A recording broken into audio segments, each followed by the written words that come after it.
On her very first day on the job, the new caregiver Ella encountered something bizarre. The woman she was assigned to care for, Anna, was supposedly in a deep coma, completely unresponsive. But late that night, Anna suddenly opened her eyes wide. Startled, Ella instinctively tried to help her by gently closing her eyes again. But in that brief moment, their eyes met. Everything went black. When Ella came to, she found herself outside the house. Confused and shaken, she rushed back to Anna's room, only to see her lying there, eyes tightly shut, as if nothing had happened. At first, Ella assumed she'd been sleepwalking from exhaustion, but the real horror was just beginning. Later that week, Ella took Anna out for some fresh air. While outside, she bumped into a neighbor's child who gave her a strange warning. "Be careful," the child said. "The woman in the wheelchair is not normal." The comment unsettled Ella, but she brushed it off. Until moments later, while watching the child walk away, Ella was suddenly hit by Anna's wheelchair. But that didn't make sense. Just a second ago, the wheelchair was parked far from her. How had it moved on its own? Shaken, Ella tried to reposition Anna,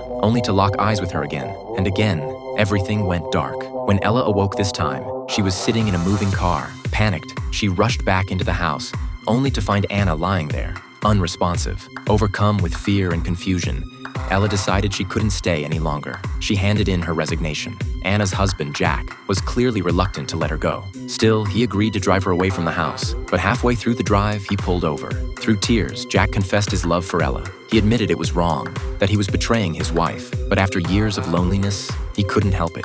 And to his surprise, Ella was moved by his vulnerability. Their feelings for each other exploded into passion, and they became intimately involved. Later, as Ella was drying off after a shower, she caught the scent of Anna's perfume. That's when it happened again. Jack shook her awake, and Ella realized she was holding a shard of glass, apparently about to harm herself. That's when it hit her. Anna was behind all of this. Terrified, Ella ran to Anna's room, desperate to put an end to the nightmare. But the moment she stepped inside, she was suddenly outside the house again, as if by magic. On the verge of collapse, Ella found Jack and tearfully told him everything. But Jack didn't believe her. Instead, the next day, he took her to buy some sedatives. Meanwhile, Ella tried to learn more about Anna by asking the neighbors. But no matter how many days passed, the strange occurrences never stopped. Sorry, due to certain restrictions, this is as far as we can reveal. To see what happens next, search for the movie The Sleeping Woman.